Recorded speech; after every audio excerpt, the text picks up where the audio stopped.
জীবন যেটা আপনি যাপন করেন, জানিয়ে আপনার এত অহংকার, বলুন এই জীবনে আপনার কি আছে? আপনাকে জন্ম দিয়েছেন আপনার মাতা, তারপর আপনাকে হাঁটতে শিখিয়েছেন, কথা বলতে শিখিয়েছেন, ভাষা শিখিয়েছেন, আরো অনেক কিছুই শিখিয়েছেন আপনার গুরু বা আপনার মাতা পিতা অথবা এই সংসার। ব্যবসা, বাণিজ্য, এই সবকিছুর সাধন অন্য কেউ দিয়েছেন। ধন অর্জন করার সাধনও অন্য কেউ দিয়েছেন। ধনও অন্য কারোর থেকেই লাভ করা হয়েছে। সম্মানটাও অন্য কোনো ব্যক্তি আপনাকে দিয়েছেন।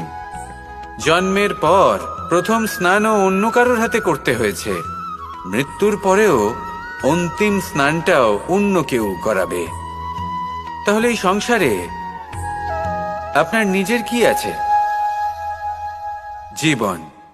শুধু এটাই আছে যেটা আপনার নিজের। আর এই জীবনকে উচিতভাবে যাপন করুন, পূর্ণরূপে তার সদ্ব্যবহার করুন, আর শ্রেষ্ঠ থেকে শ্রেষ্ঠ কর্ম করুন।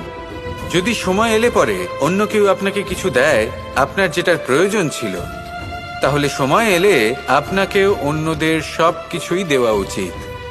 এই জীবনে যা কিছুই লাভ করেছেন তা উচিতভাবে ভালোবেসে উপভোগ করতে শিখুন। সবার মধ্যে ভাগ করে দিতে শিখুন।